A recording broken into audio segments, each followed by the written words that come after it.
Grandes mistérios e mitos. As histórias que agora o mundo pode conhecer.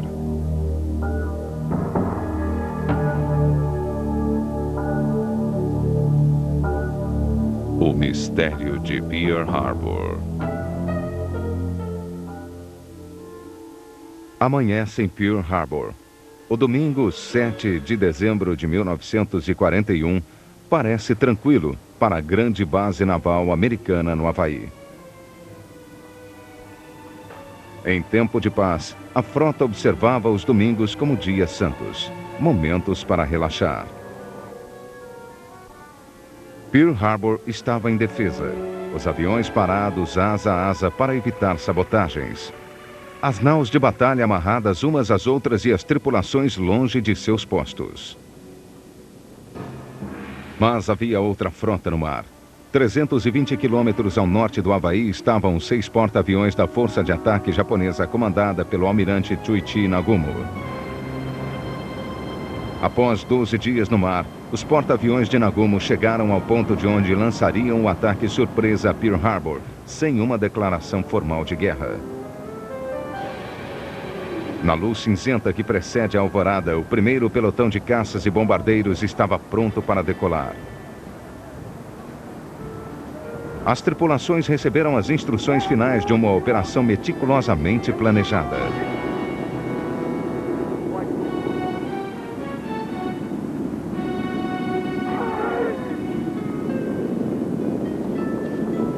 Os primeiros 183 bombardeiros e caças partiram às 6 horas da manhã.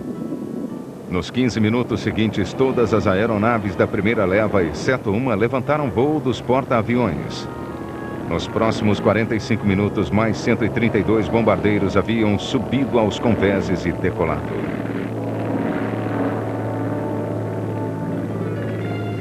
Às 7 horas da manhã, todo o contingente estava a caminho de Pearl Harbor. Minutos depois, a primeira leva foi detectada pelo radar móvel do exército americano ao norte de Oahu. Mas o oficial da Marinha de plantão desconsiderou o alerta como sendo um esquadrão de bombardeiros americanos vindo da Califórnia. A estação de radar foi fechada. Na base naval, era apenas mais um domingo tranquilo.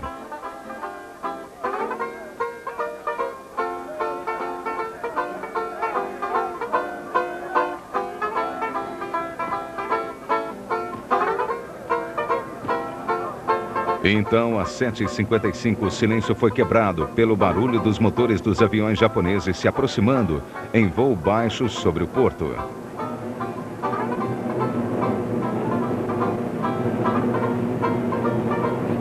Rostos ansiosos olhavam para o céu. Que tipo de exercício era esse?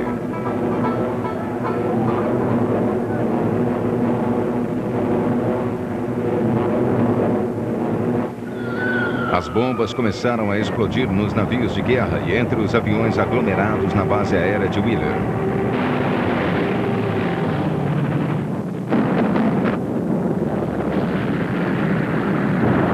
Não era um exercício. Dentro de minutos, o primeiro ataque havia terminado. Mais de 300 aeronaves foram destruídas no solo. Houvera pouca ou nenhuma resistência. Quase toda a munição em Pearl Harbor, inclusive os morteiros antiaéreos, estavam guardados. De início, a transição brutal de paz para a guerra deixou os soldados em Pearl Harbor paralisados.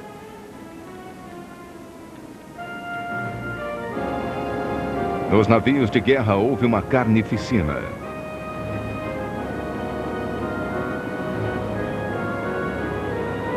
O West Virginia, atingido por 6 torpedos, afundou na lama. Uma bomba explodiu no paiol dianteiro do Arizona, que emborcou. 1000 homens ficaram presos sob o convés. O Oklahoma também virou. O Califórnia, atingido por bombas e torpedos, ficou fora de ação. O Maryland e o Tennessee foram bombardeados. Destroços incandescentes do Arizona causaram incêndios no Tennessee. Mas o triunfo japonês não foi completo. Os 3 porta-aviões da Frota do Pacífico estavam em missão longe de Pearl Harbor. Os pilotos de Nagumo imploraram por um segundo ataque contra as reservas de combustível intactas de Pearl Harbor. Mas, temendo o regresso dos porta-aviões americanos, o comandante ordenou a retirada. Apenas 29 aeronaves foram perdidas, abatidas ou caídas no mar ao retornar. No entanto, ele não terminara seu trabalho. Na manhã seguinte ao ataque, o presidente americano Franklin Roosevelt foi ao Congresso. Chamando o incidente de infâmia, ele queria uma resposta imediata. Que o Congresso declare que a partir do ataque japonês, amplo e sem provocação, no domingo 7 de dezembro de 1941, existe um estado de guerra entre os Estados Unidos e o Império Japonês.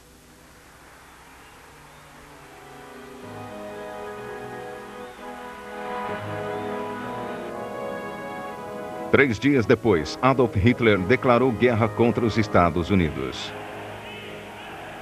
bem como seu aliado, o ditador italiano Benito Mussolini.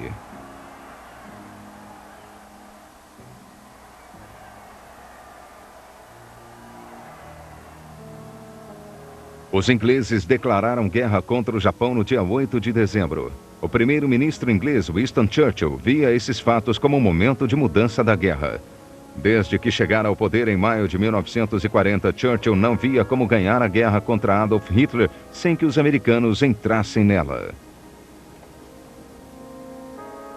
Agora, os aliados tinham o suporte do grande potencial econômico, industrial e militar dos Estados Unidos no Pacífico e na Europa. Churchill acreditava que havia ganho a guerra. Mais tarde, ele escreveu que na noite de 8 de dezembro deitou e dormiu o sono dos livres e agradecidos. Mas antes, ingleses e americanos tiveram que encarar a derrota. Pearl Harbor estava em ruínas. Os japoneses estavam atacando o Pacífico e o Extremo Oriente.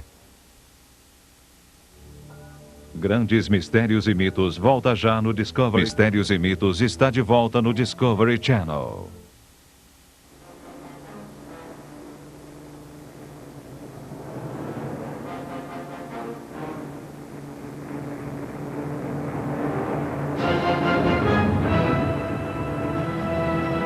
Os americanos foram empurrados para a península de Butuan, nas Filipinas, onde renderam-se. Na Malásia, o 25º Exército Japonês atravessou a península em direção à estratégica Singapura.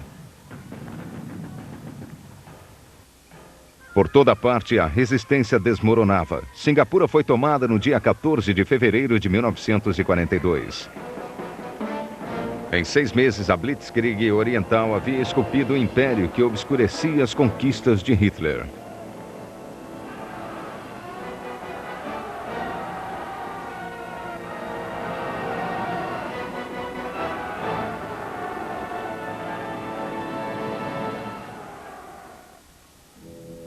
Alguns historiadores afirmam que Roosevelt sabia dos planos japoneses, mas deixou que o ataque acontecesse para que os Estados Unidos entrassem na guerra.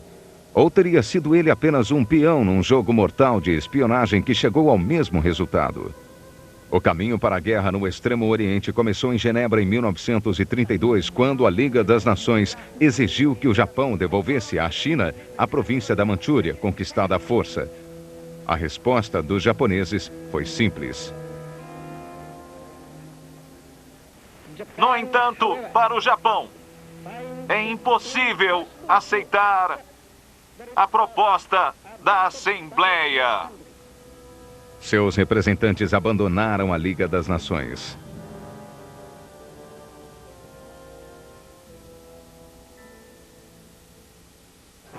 Em 1937, a guerra explodiu entre o Japão e a China.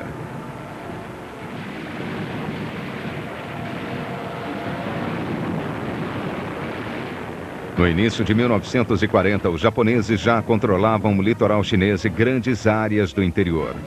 Mas foi somente em setembro de 1940 que o presidente Roosevelt decidiu parar o avanço japonês.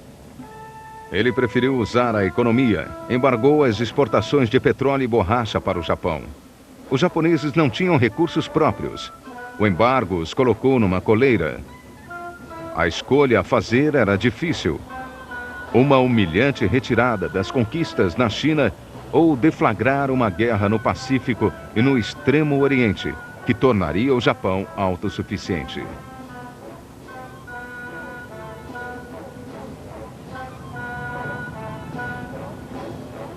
Os japoneses escolheram a guerra. Enquanto seus diplomatas negociavam em Washington com o secretário de Estado americano Cordell Hull, seus chefes militares faziam planos para conquistar o Extremo Oriente e o Pacífico. Os planos foram aprovados no dia 3 de novembro de 1941. O estrategista era o brilhante almirante Yamamoto, comandante da frota japonesa. Paradoxalmente, Yamamoto admirava os Estados Unidos e era pessimista quanto aos resultados da guerra. Ele disse ao imperador Hirohito que acreditava num sucesso inicial, mas que só poderia garantir a vitória durante 6 meses.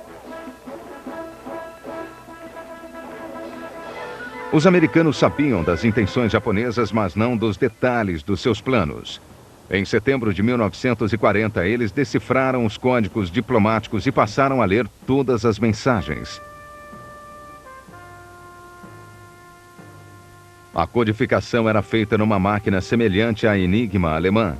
Os americanos levaram 2 anos para decifrar seus segredos, trabalhando com 2 mensagens decifráveis porque tinham frases previsíveis. O trânsito diplomático de informações recebeu o codinome Roxo. 4 máquinas roxas foram construídas e uma delas foi entregue aos ingleses. Mas o código roxo era usado apenas pelo governo japonês para enviar mensagens aos seus diplomatas no exterior. Normalmente, tais instruções não incluem planos de guerra. À medida que a guerra se aproximava, as mensagens enviadas em roxo ficavam mais sinistras. Americanos e ingleses começaram a desconfiar. Mas suspeitas não são provas. Outro código era muito mais importante que o roxo. O Código Naval Japonês, JN-25. Ele havia sido decifrado pela Marinha dos Estados Unidos. Mas o chefe da divisão de planos de guerra da Marinha, almirante Richmond K. Turner, recusou-se a partilhar seu segredo até com o presidente americano. Roosevelt recebia apenas resumos esporádicos do Código Roxo e nada sabia sobre o JN-25. Os chefes do Estado-Maior também não informaram os comandantes militares em Pearl Harbor. Eles sabiam tanto sobre o JN-25 quanto qualquer marinheiro. Por isso, relaxaram quanto à prontidão para um ataque surpresa. Mas alguém sabia tudo sobre o JN-25. Winston Churchill. Desde o outono de 1939, mensagens navais japonesas em código eram interceptadas. Ingleses e australianos em postos no Extremo Oriente, na escola de códigos do governo em Bletchley Park, perto de Londres, decifravam as mensagens. Os ingleses não passaram essas informações aos americanos. Churchill não estava satisfeito com os resumos do material extraído do JN-25. Ele insistia em ler as mensagens decifradas em si. E acompanhava de perto o desenrolar das ações que culminariam com o ataque a Pearl Harbor.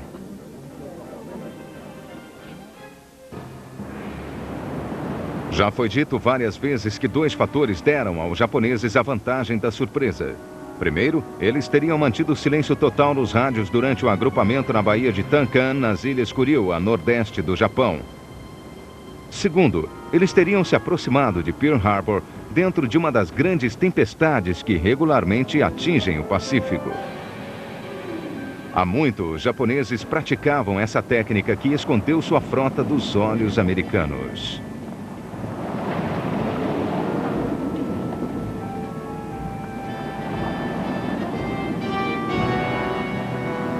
A tempestade realmente aconteceu, mas o silêncio no rádio não foi mantido. Nos dias que antecederam o ataque, o almirante Yamamoto enviou pelo menos 20 mensagens em código JN-25. Elas foram interceptadas por estações inglesas em Hong Kong e Singapura e pelos americanos no Havaí e na costa oeste dos Estados Unidos. Elas estão hoje no Arquivo Nacional em Washington, D.C.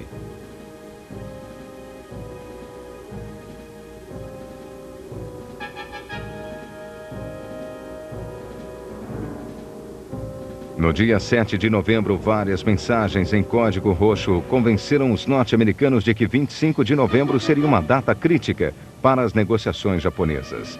Talvez o ponto decisivo em que o Japão se comprometeria com a guerra.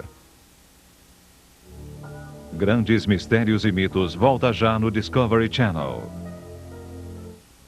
Aviões, mas onde estariam indo? Se fossem para o sul em ataque às Filipinas ou à Malásia, seriam vistos pelas patrulhas aéreas inglesas e americanas.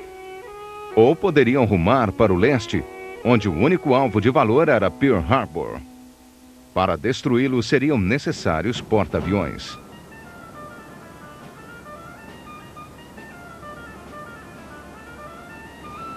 Mensagens interceptadas no dia 2 de dezembro informavam o dia do ataque. Yamamoto disse: subam o Michikiyama no dia 8 de dezembro.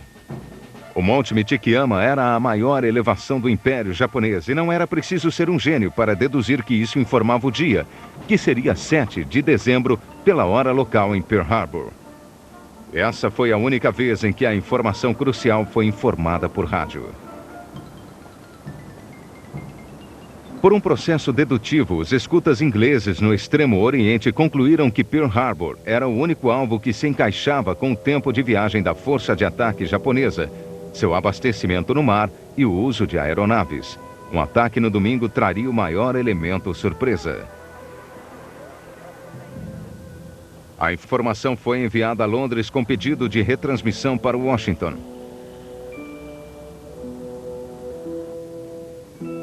Mas ela não foi além de Churchill. Se ele tivesse informado Roosevelt das mensagens de Yamamoto em 25 de novembro e 2 de dezembro, revelaria que os ingleses estavam escondendo informações de seus aliados quando estes mais precisavam delas. Se Roosevelt tomasse conhecimento e agisse, poderia ter destruído os porta-aviões de Nagumo ou fazê-los dar meia volta. Isso adiaria a entrada da América na guerra, algo que Churchill queria desesperadamente. Uma reação americana também alertaria os japoneses de que seu código fora decifrado. Isso seria desastroso para os ingleses no Extremo Oriente, onde havia a possibilidade de lutarem sozinhos contra os japoneses.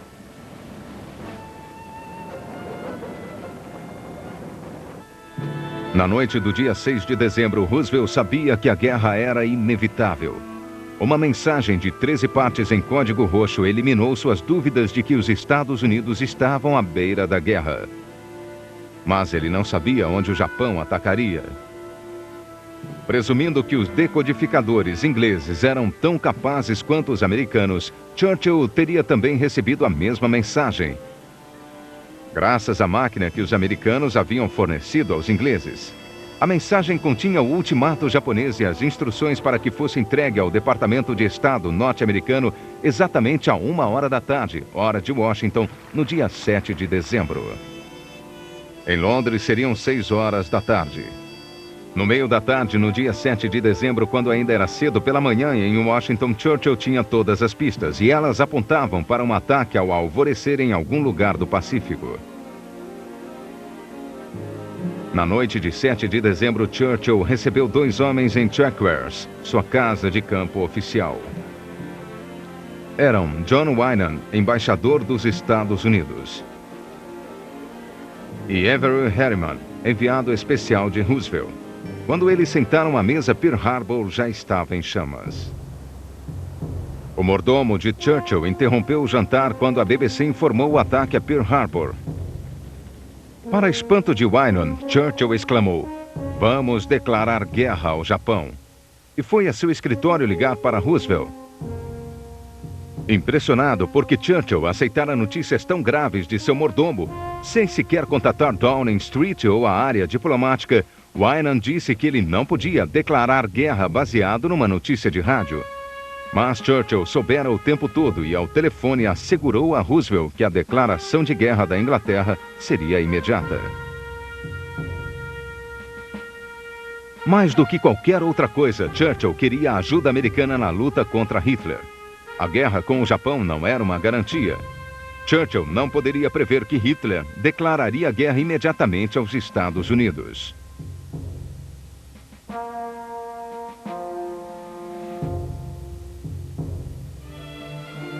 A Marinha Americana, que fizera tão pouco após decifrar o código JN-25, começou a abafar os fatos.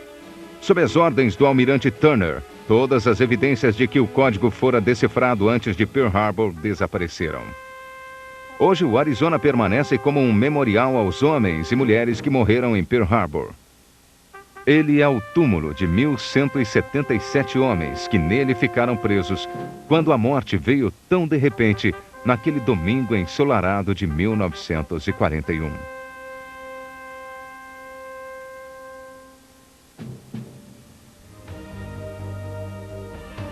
Para Churchill, revelar que os ingleses haviam decifrado o JN-25 comprometeria seus decifradores e também a estratégia de sobrevivência de atrair os americanos para a guerra a qualquer preço.